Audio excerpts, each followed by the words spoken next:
Bismillahirrahmanirrahim. Assalamu alaikum, dear students. How are you, everybody? We are fine by the grace of Almighty Allah. Previous class I discussed about the imperative, that is model auxiliary verb যুক্ত active voice কে passive voice করার নিয়ম তোমাদেরকে পড়াইছিলাম। আজকে আমি তোমাদের যে বিষয়টি নিয়ে আলোচনা করব সেটা হলো imperative sentence. Imperative sentence is a sentence which tells to tell something.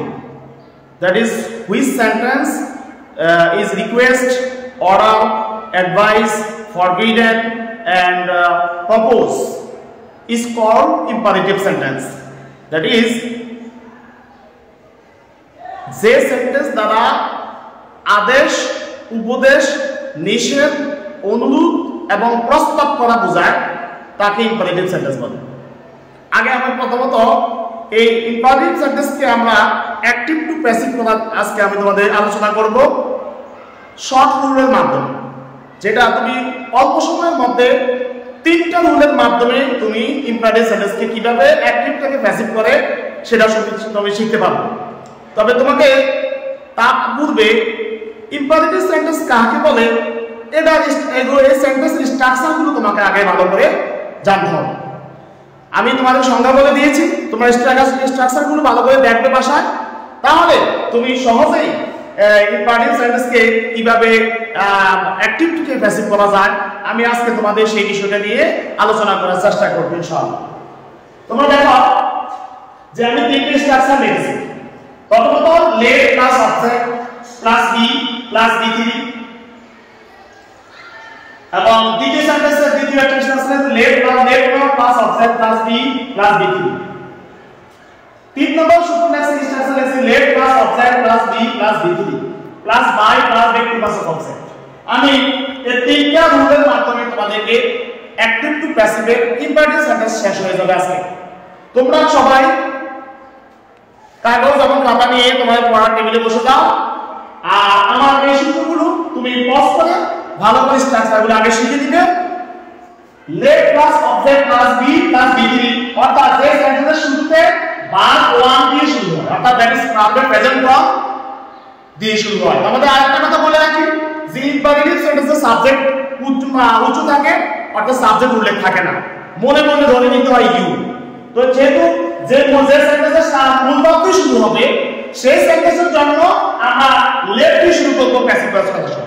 তোমরা একটু লক্ষ্য করো, এখানে এক কথা উল্লেখ আছে, একটা সেন্টেন্স আছে active voice open the door, open the door. এটা হলো মূল বাক্য দিয়ে শুরু হয়েছে ভার্ব ওয়ান।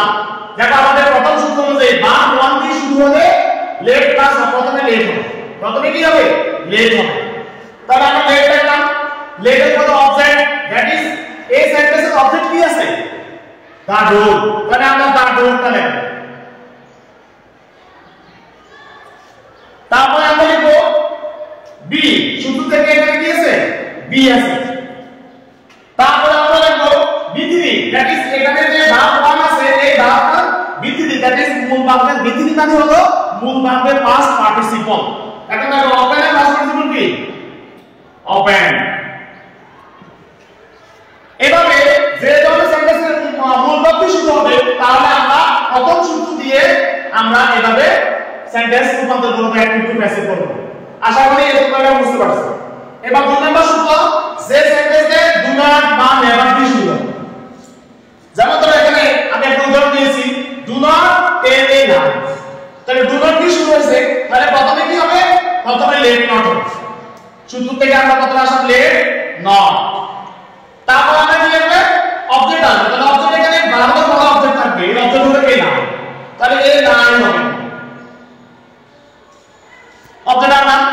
এবার পরে কি হলো সূত্র থেকে আমরা কি লিখব বিএম, তাহলে এখানে বি হলো।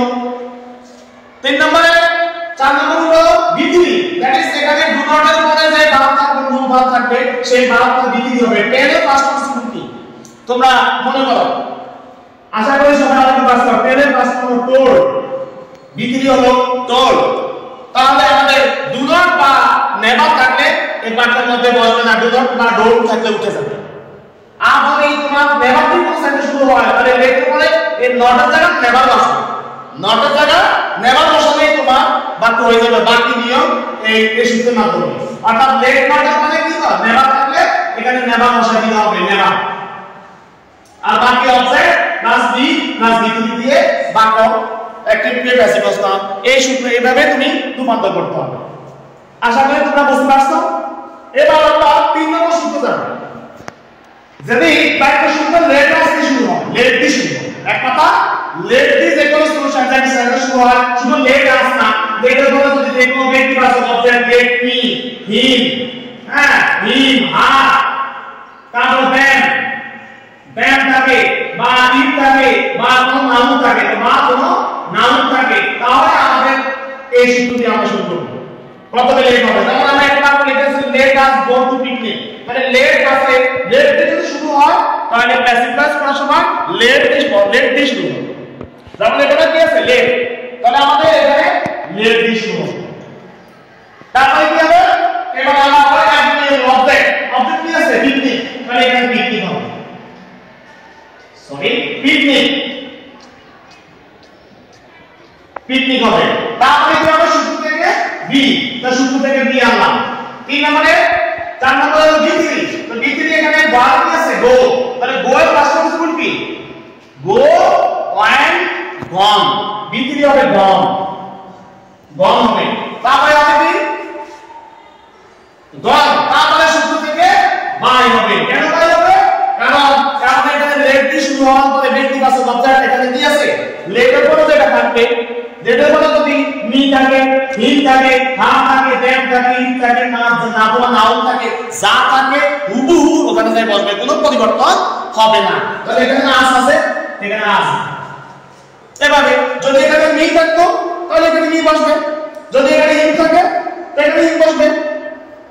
এভাবেই তোমাদের এই সেন্টেন্স সেন্টেন্স ইম্পারেটিভ সেন্টেন্সকে অ্যাক্টিভ টু প্যাসিভ করা নিয়মগুলো তুমি ভালোভাবে শিখলেই আগে পজ করে তোমরা বাসায় প্র্যাকটিস করবে, ইনশাআল্লাহ তোমাদের ইম্পারেটিভ সেন্টেন্সে কোনো সমস্যা থাকবে না। ক্লাস 8 9 10 এবং এমনকি তোমাদের উপরে ক্লাসে যখন যাবা যেগুলো বিশেষ টেস্টে বা চাকরি পরীক্ষার মধ্যে সেগুলো লাগবে। আশা করি তোমরা ক্লাসটা ভালো করে বুঝবে এবং আবার এটা এক্সারসাইজ করবে। সেই পর্যন্ত ভালো থাকো, পরবর্তী ক্লাসে ইনশাআল্লাহ দেখা হবে।